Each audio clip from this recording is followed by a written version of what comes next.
On a bitter winter morning in rural Ohio, an elderly black handyman named Mr. Ellis was quietly scraping by, working long hours just to keep the heat on and put aside something for his granddaughter's college dream. That morning, he spotted a young mother and her little boy stranded beside a frozen roadside, their old minivan coughing smoke into the air. With hands stiff from the cold, Ellis offered help. No tow truck, no charge. He fixed their vehicle right there in the snow. When the mother asked what she could give him in return, he simply said, 3 hot meals, 1 for each day I don't eat. Then he nodded and walked away without another word. What seemed like a simple act of kindness soon unraveled into something far greater, a trail of quiet sacrifices, hidden good deeds, and a web of unsung heroes known only to a few. What she discovered next would not only change Mr. Ellis's life, but would shine a light on a forgotten kind of goodness the world desperately needed to see. Before we get into this emotional journey, tell us, where are you watching from? We love reading your thoughts. The sun hadn't yet broken through the dense gray clouds hanging over a sleepy stretch of back road in rural Georgia. The air was bitter, sharp enough to sting the nose, and the wind cut through the trees like a whisper of something forgotten. It was one of those mornings that made the world feel a little quieter, a little colder. Parked awkwardly on the side of the road sat a rusting, beat-up sedan. Hood popped, engine steaming. Inside, a woman gripped the steering wheel with both hands, trying to steady her breath. Her name was Claire Hastings. Early 30s, pale knuckles, worry etched into her face like a permanent feature. She wasn't supposed to be here. Her 8-year-old son, Logan, sat curled in the back seat with a backpack on his lap, his tiny fingers tracing circles on the fogged-up window. He didn't say much. He didn't need to. They both knew this was bad timing. Claire checked her phone, 7:22 a.m. The job interview was across town at 8. Logan's school started even earlier. No battery left. No signal. Just a dead car and a mounting sense of dread. She slammed the hood shut, the metal groaning in protest. She wasn't a car person. She wasn't even sure what had gone wrong. Only that it had, and now they were stuck. Stuck in more ways than one. That's when they heard it, gravel shifting beneath tires. A slow, crunching rhythm drawing closer. Claire turned instinctively, shielding her son behind her as an old red pickup truck came into view, rolling to a stop just feet away. It wasn't flashy, its paint chipped, one headlight yellowed. But what stood out wasn't the truck. It was a man who stepped out. Mid-50s, tall and lean, his clothes worn but clean. His hands, blackened by years of grease and hard labor. He moved with quiet confidence, the kind that made you pause. Not from fear. From something else. Uncertainty, maybe. Trust doesn't come easy when you're a woman alone on the road. "You need a hand?" he asked, his voice low, warm like coffee left too long in the pot. Claire hesitated. Her grip on the door tightened. "I'm fine," she lied. But Logan leaned forward, eyes wide behind his glasses. "Mom, he looks like Paw," he whispered, pointing with the subtle innocence only a child could get away with.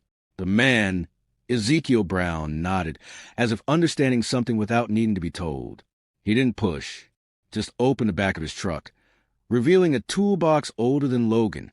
Without fanfare, without questions, he got to work. The way his fingers moved over the engine, it was like he could hear what the car was saying. 10 minutes passed, maybe 15. He wiped his hands on a rag and closed the hood with a soft thud. "Try it now," he said, stepping back. Claire slid into the driver's seat and turned the key. The engine sputtered, then roared to life. Relief flooded her face, but also confusion. "How much do I owe you?" she asked, reaching for her purse. Ezekiel shook his head. "Nothing broken, just a loose line. You're good." She insisted. He declined. Again. "I've got a granola bar," she offered. But Logan tugged on his coat and held out something else, a half sandwich wrapped in foil from his lunchbox. Peanut butter and jelly, edges slightly squished. Ezekiel looked at the boy, then the sandwich, and slowly took it. "Thank you," he said, not to Claire, to the boy. Then, without another word, he turned and climbed back into his truck. As the engine rumbled and the truck slowly rolled away, Claire stood frozen by the roadside, the warmth of the moment still lingering like the fading trails of a good dream. She didn't even know his name. But Logan, he couldn't stop smiling. "Do you think we'll see him again?" he asked. Claire looked down the road, at the red truck shrinking in the distance. "I don't know, baby," she whispered, "but I hope so." What she didn't realize, what neither of them knew, was that this small, quiet act of kindness, this one moment on a cold Georgia morning, would ripple far beyond the road they stood on. And it would lead them to a story that would shake the foundation of everything Claire thought she knew about generosity, sacrifice, and silent angels walking among us. The car drove fine the rest of the day. The interview wasn't perfect, but Claire showed up on time, hair a mess, heart still racing. But she showed up, and somehow that felt like a win. But even as the day went on, she couldn't shake the feeling. Not fear, not confusion. Gratitude tangled with disbelief. Because in a world that often feels cold and hurried, who stops just to help anymore? No charge, no agenda, not even a name exchange. That night, after dinner, mac and cheese from a box and canned peaches, they sat on their small couch, blanket wrapped around them. Logan, still buzzing, talked about the kind man over and over. He didn't even have a cape, Logan said, clutching his little dinosaur. But he fixed the car like a superhero. Claire smiled, brushing her fingers through his messy hair. But her eyes told another story. She wasn't just moved. She was haunted in the best kind of way. Because for all the noise the world throws at you, there are still people out there quietly holding it together with their bare hands. That man, whoever he was, didn't just fix her car. He reminded her what it felt like to be seen, to be helped without strings attached. After Logan fell asleep, Claire stayed up, her laptop balanced on her knees. She opened Facebook, the light casting a pale glow across her face. Fingers hesitated over the keyboard for a moment. Then she began to type. To the kind mechanic in the red truck who stopped on Highway 32 this morning, thank you. You helped a mom who was holding on by a thread. My son can't stop talking about you. If anyone knows who he is, please let me know. I just want to say thank you properly. She paused, rereading the words before hitting post. It was simple, honest, real. A few likes popped up almost instantly. Then comments, a heart emoji. A few people shared it. Someone said, sounds like Zeke, retired, quiet, good man. And as the post slowly began to ripple through the local community, Claire sat in the silence of her dimly lit living room, thinking about how rare that kind of moment was. How rare he was. A man who asked for nothing, but gave everything in a single act. And somewhere deep inside, she began to wonder, what if that one moment, that small kindness, wasn't small at all? What if it was the start of something bigger? Something no one could yet see coming. By morning, Claire's post had over 100 likes. But it wasn't the emojis that caught her eye, it was the comments. I think that's the same guy who helped me outside of Dalton last fall. Red truck, real quiet, didn't want a dime. He jump-started my car at the county fair. Just gave a nod and left. Fixed my mom's flat tire in the Walmart parking lot. Said ma'am, tipped his hat, then walked off like a ghost. Comment after comment, different people. Same man, same old red truck, same quiet grace. And suddenly, what she thought was a single act of kindness started to feel like the tip of something much bigger. Something hidden, something sacred. Claire leaned closer to the screen, eyes narrowing, not from skepticism, but fascination. This wasn't just a good man. This was a pattern. She started saving screenshots, names, locations, times, a digital string of breadcrumbs, left behind not by someone seeking fame, but someone trying not to be seen. And though Claire had once walked away from investigative journalism years ago, something stirred inside her, not for clicks, not for some desperate freelance piece. This was different. This was about truth, a kind of truth she hadn't chased in a long, long time. Later that day, Claire stood in her editor's cramped office, mustard-colored walls, old coffee smell hanging in the air. She pitched the idea, heart-pounding, a network of everyday heroes. No headlines, no glory, just Quiet, relentless kindness. I think I found one of them. Her editor didn't even look up from his laptop. That doesn't sell, Claire. Try a celebrity divorce or a local scandal. Claire's shoulders dropped slightly, but something in her voice didn't waver.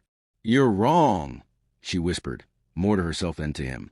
This matters. He waved her off like it was a hobby. Something sentimental. Something that couldn't trend. Back at home, the night felt heavier. Logan sat cross-legged on the floor, drawing the red truck from memory. Crayons scattered everywhere. Mama, why don't people like him get trophies? Or money? Claire sat quietly for a second, folding a kitchen towel in her lap. I don't know, baby, she said finally. Some people don't do good things to be seen. But they should still be seen, Logan said without looking up. And that hit her like a wave, because years ago, Claire was seen.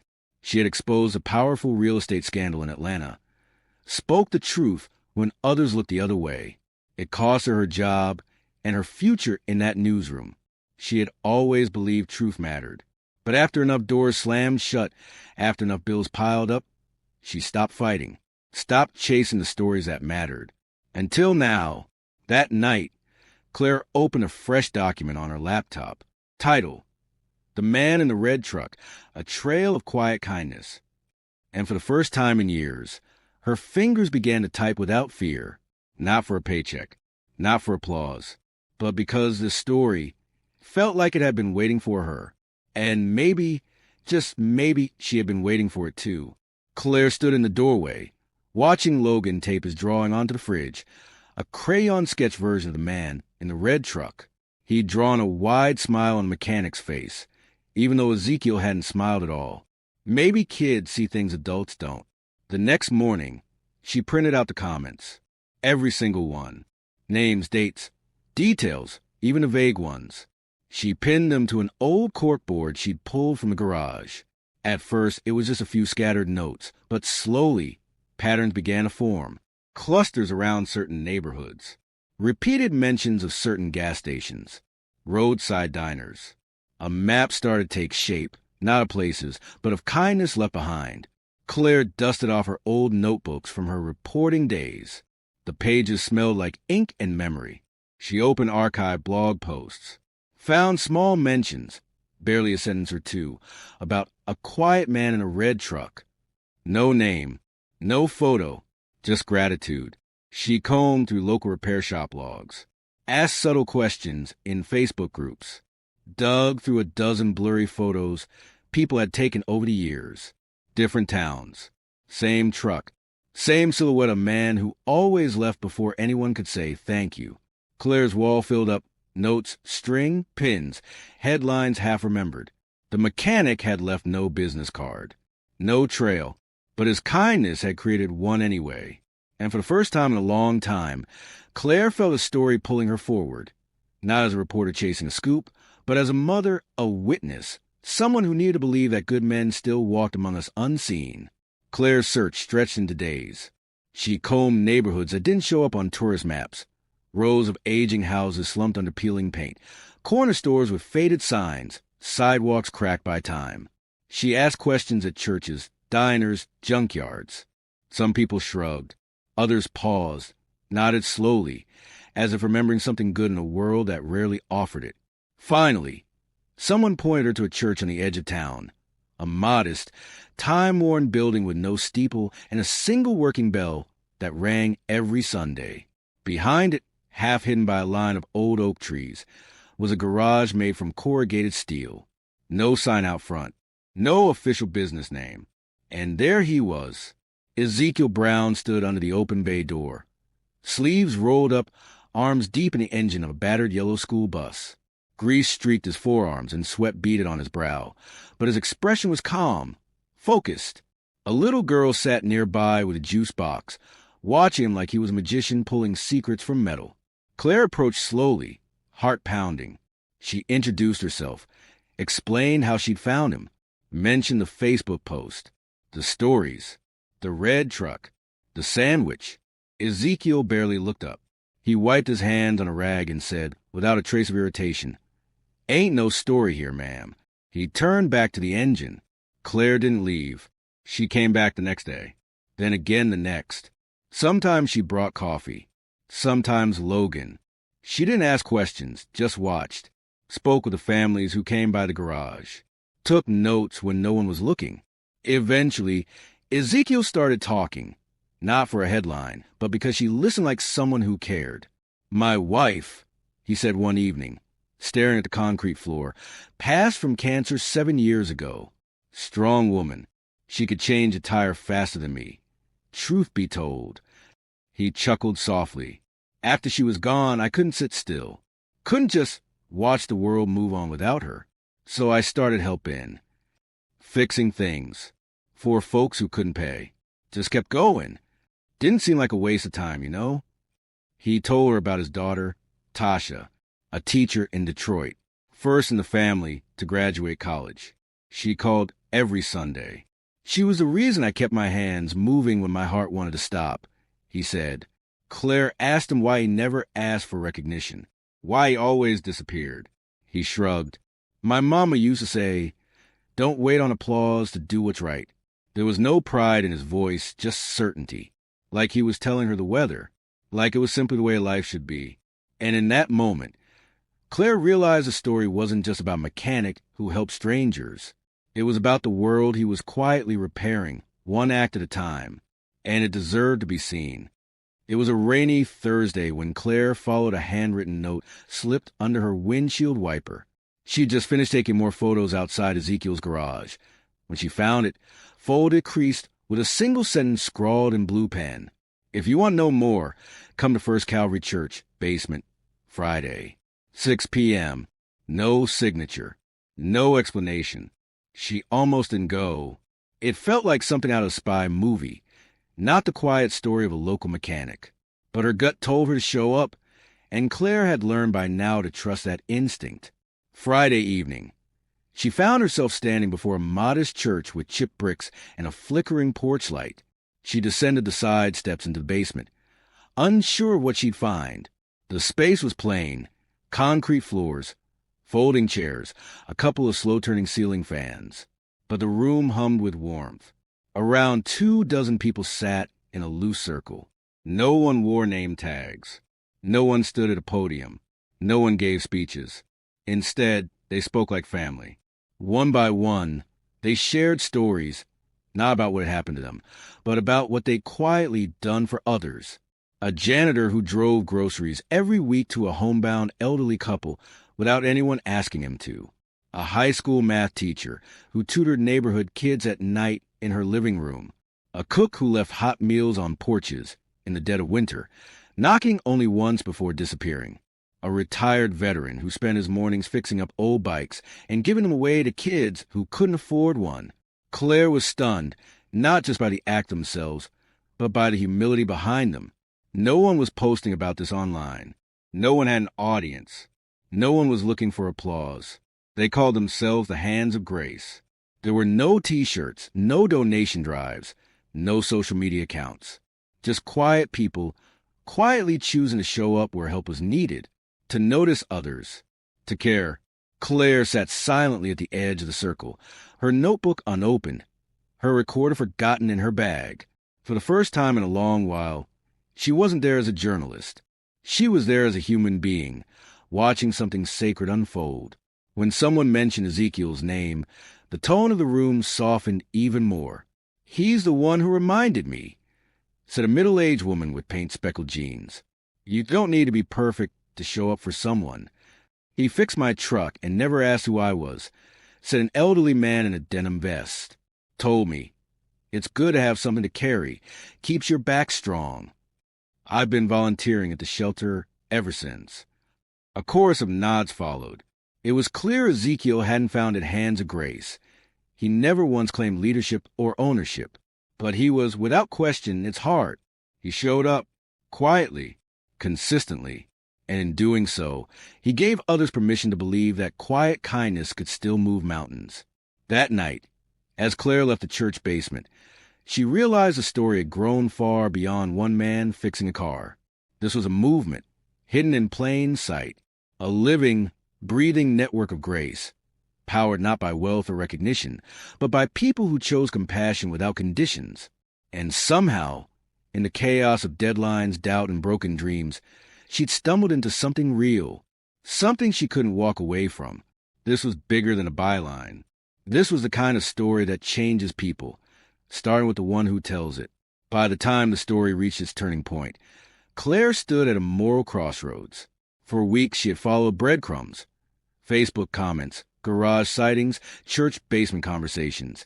Each one drawed her closer to the center of something extraordinary.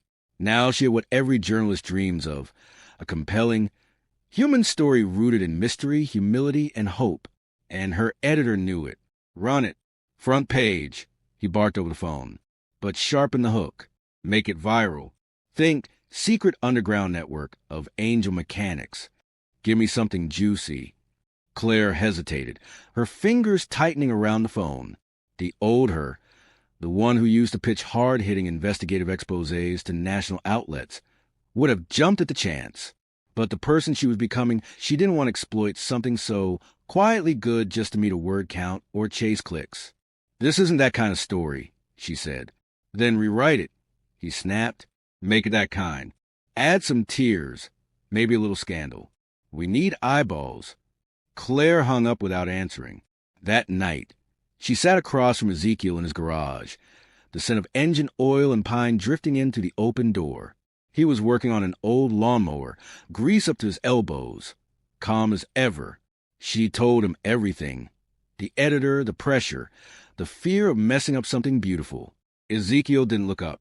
He just kept working, his voice steady. Truth is like light, he said. You shine it the right way. It helps folks see. Shine it wrong and it blinds them.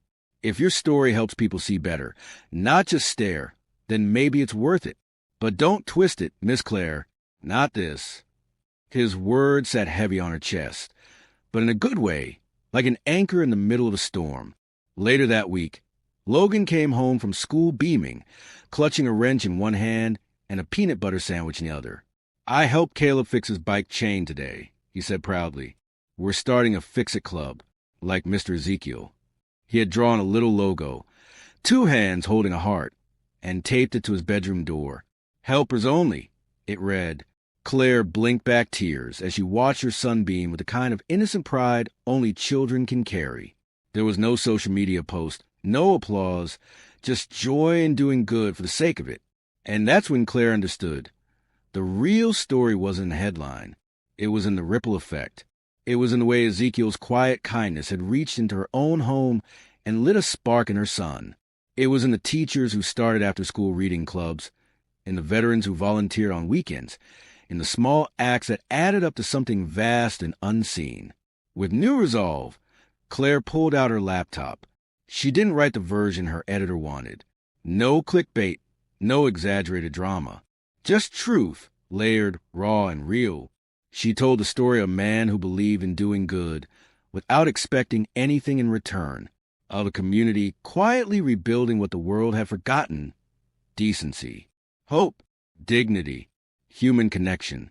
She included Logan's bike club, the janitor with the grocery runs, the network of invisible kindness known only as the hands of grace. When she finished, she didn't send it to her editor. She sent it to a small local publication run by a former colleague, one that valued community over algorithms, storytelling over spectacle. There was no certainty it would go viral, no promise of national attention. But as she hit send, Claire didn't feel loss. She felt peace. For the first time in years, she wasn't chasing a byline. She was telling the truth. And that, she realized, was enough. The story was never meant to go viral. That was never the goal. Claire had simply written from the heart, about a man who quietly did good, about a community of helpers who expected nothing in return, and about the small, sacred ways kindness can ripple through lives. But sometimes, the world is hungry for something true. It started with a local teacher who shared the article on her classroom blog. Then a pastor reposted it with a caption, "This is what faith looks like in work boots." A regional parenting group picked it up next. Then came a tweet from a major influencer, one with over 2 million followers. "We need more stories like this. Meet Ezekiel, the man who asks for nothing and gives everything. Within days, Claire's inbox exploded. So did Ezekiel's life. Donations poured in, gift cards, tools, envelopes stuffed with handwritten letters, and cash. People began showing up to his garage. Strangers with casseroles. Veterans with firm handshakes. Mothers with tears in their eyes. Children with drawings of wrenches and hearts. The garage transformed, not into a business empire, not into a nonprofit, just into a living thank you. Claire stood by and watched in awe. But Ezekiel, he never changed. When a national news outlet sent a van and a smiling anchor to his doorstep, Ezekiel gave a polite no thank you and closed the door. But a week later, he accepted an invitation from Logan's elementary school. Not for the attention, but because the little ones still listened with their whole hearts. The cafeteria was packed with students and parents. Some sat cross-legged on the floor. Others leaned against walls, just to hear the man who never wanted to be known. Ezekiel stepped up the mic, cleared his throat, and spoke slowly, plainly. "I'm not a hero," he began. "I'm just someone who remembers what my mama taught me. If you see someone cold, bring him a coat. If you see someone hungry, bring him a sandwich. If you can fix something, fix it." He looked around the room, his eyes resting on Logan, who smiled up at him like he was looking at Superman. "You don't need to thank me," Ezekiel said. "You just need to be better because of me. That's all I ever hoped for." No dramatic exit, no tears, just a nod and a quiet walk back to his red truck, the same one he always drove. The cameras never caught that moment, but Claire did, not with a lens, with her heart. That night, she stared at the blinking cursor of an unopened email from her editor. Another request come back and bring in the clicks. She didn't even bother replying. Instead, she opened a blank file and typed the title for something new, Stories That Matter, a podcast about everyday people who remind us of what's right in the world. Her first episode, Ezekiel Brown, the man who reminded her what journalism was supposed to be. As the intro music faded and her voice came through, raw and steady, she said, "Sometimes a story doesn't need to be loud to echo across the world. Sometimes all it takes is one man, a wrench, and the willingness to do good when no one's watching." That episode reached 10,000 people in the first week, and one of them, a girl in Detroit who happened to be a school teacher. She listened, she cried, and she called her father just to say, "I'm proud of you, Daddy. The world finally sees what I've always known." He didn't say much, just smiled, wiped his hands on an old rag, and got back to work. Time didn't freeze after the story broke. Life didn't stop and bask in the glow of a single good deed. Instead, it moved on, softly, steadily, and somehow more beautifully. The community didn't erupt in cheers. It evolved. It began in small, almost invisible ways. A boy named Logan, who once watched his mother cry in frustration on a cold roadside, was now riding a brand-new donated bike through his neighborhood. Not for fun, but with purpose. He stopped at a neighbor's house where another child sat with a broken scooter and a look of defeat. Logan hopped off, opened a small toolkit he kept in his backpack, and got to work without saying much. Just like Ezekiel had, the spirit had taken root. In nearby towns, whispers of the Hands of Grace started surfacing, not as an organization, but as a quiet force. No headquarters, no logos, just people stepping in when no one else would. A school janitor in Macon began fixing lunchroom tables on weekends.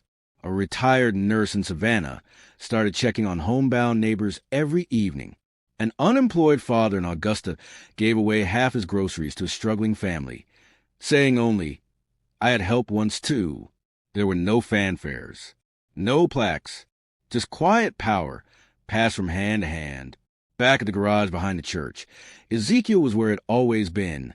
Shoulders hunched under a hood, socket wrench in hand, grease on his knuckles. But something had changed. He was no longer alone. A young man named Marcus, barely out of high school, worked beside him, mimicking his movements, learning without words. Ezekiel handed him a tool without needing to ask. They didn't speak much, but there was understanding in the silence. The garage was still modest. Still smelled like oil and metal and old coffee. But now it also carried the scent of something else, continuity, legacy. In a small apartment a few miles away, Claire sat at her desk, microphone lit, headphones on, typing out the last lines of her podcast script. The night was quiet, the world hushed, as if leaning in to hear her final thoughts. Her fingers hovered over the keyboard, then moved with confidence. He didn't want the world to see him. But now, because of him, I see the world differently. She hit save, then upload. The screen blinked. Episode 2 was complete. Outside, wind rustled the leaves. Life carried on. Back at the garage, Ezekiel stood up from his work. He wiped the sweat from his brow, then rubbed his hands against an old rag, smearing grease like ink across worn fabric. Someone called his name softly, offering coffee. He nodded, took the cup, and glanced toward the setting sun. For a moment, just a moment, he smiled. Not broadly, not triumphantly, but deeply. A faint smile that said, "This is enough." The screen faded to black. The story ended not with applause, but with presence. And somewhere in countless homes and hearts, something shifted. Quietly, just like Ezekiel.